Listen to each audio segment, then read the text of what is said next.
Hello there. Imagine being told by a foreign president who gets slapped by his wife that your country is too attractive to illegal immigrants and that unless you make it worse for them, then he won't take any of them back. Well, that's exactly what Emmanuel Macron just told Keir Starmer.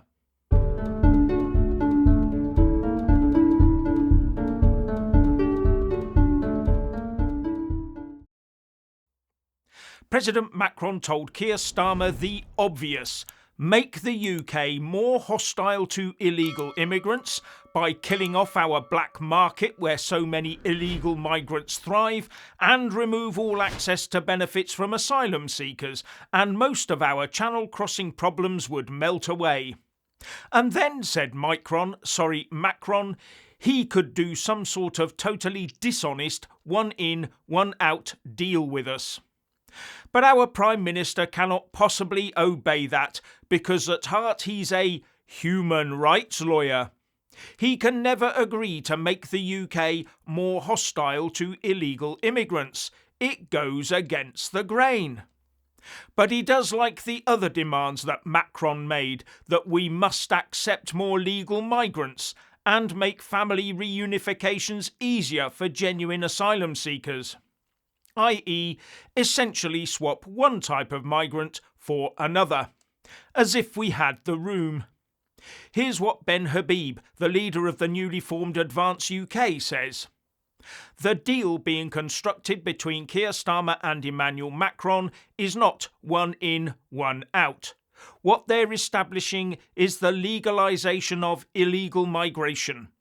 One illegal migrant arrives in the UK from France is swapped with one legal migrant from France. It is one in, another one stays. These men are lying when they say they're dealing with illegal migration. They're legalising it. Now, the people of the UK overwhelmingly want these English Channel rubber boats stopped. And they want this abomination stopped of rubber boat occupants rocking up illegally on our shores and somehow within hours are, according to The Sun, getting jobs as fast food deliverers.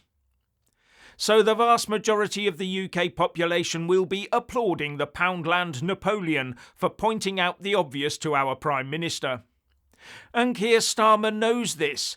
After all, he stood on a policy of smash the gangs, didn't he? Although all he's done on just about a daily basis is smash the records of the numbers coming across the channel. But what he's actually doing is listening to his own advice. So we have to make the case for the benefits of migration, the benefits of free movement. We have to make the case for freedom of movement. And remember, he actually said the benefits of free movement. This is the talk of a man who does not believe in borders, the talk of a man who believes in the rights of anyone, anywhere, to go where they will in the world and expect everything on a silver platter when they get there.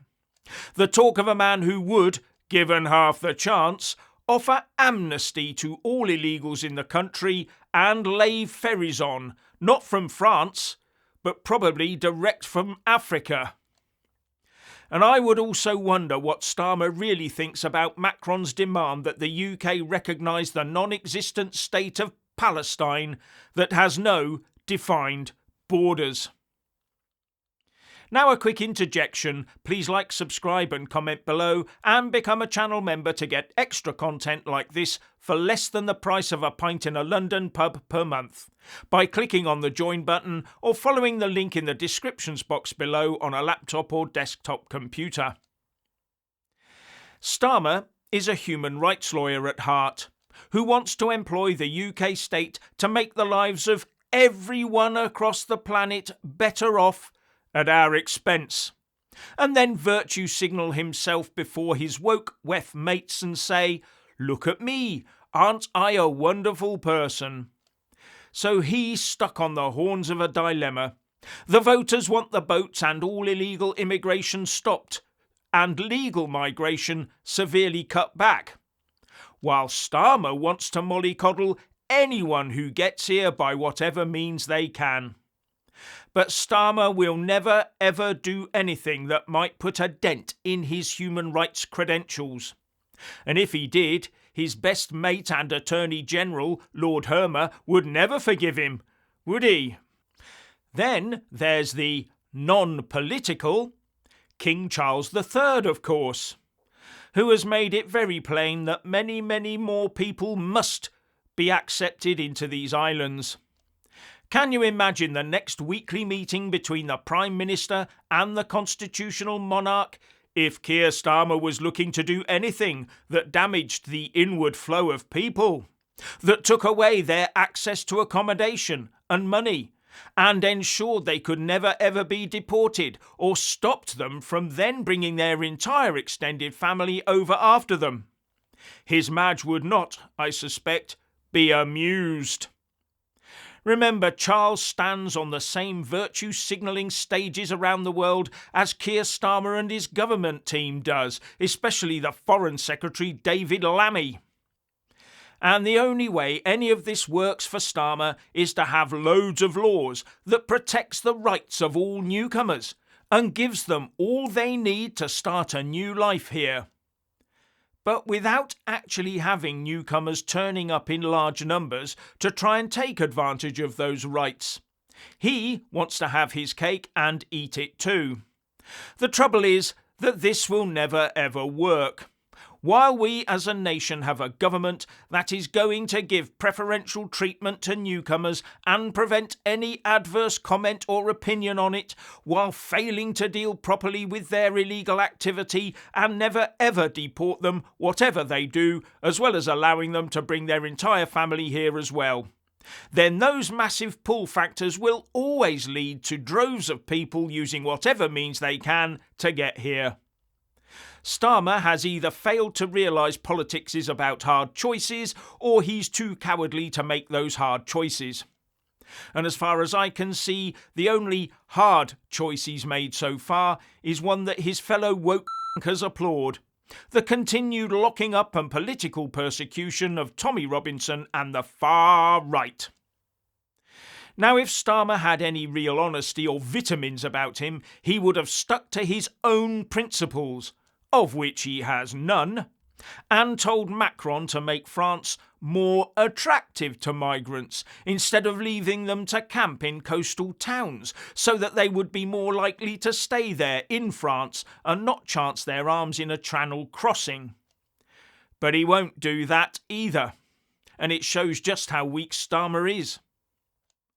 Now, interestingly, the deputy mayor of a French coastal town near Dunkirk called Gravelines, Alain Boniface, where migrants pile in to try and get on rubber dinghies, says his town is crippled by this channel crisis and that the proposed one-in, one-out deal will not work.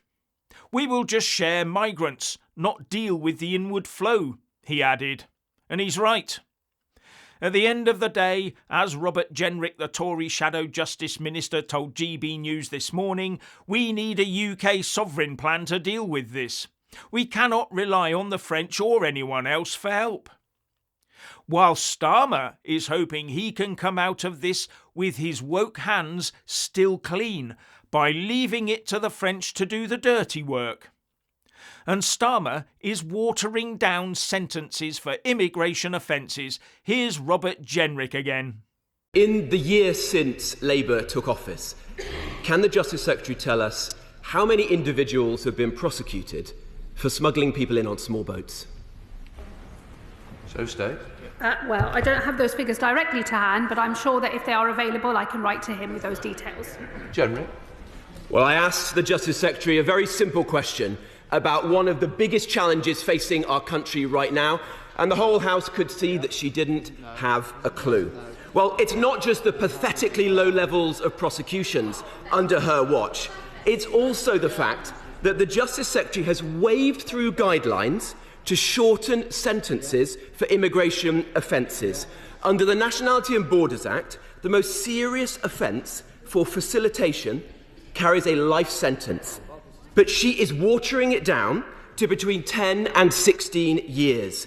Instead of smashing the gangs, she's slashing the sentences. Well, why won't she do something for once and stop this? And there you have it. Keir Open Borders Starmer doing what he does best. Finally, please like, subscribe and comment below, and a big shout out to our members and Patreon supporters, and thank you for watching.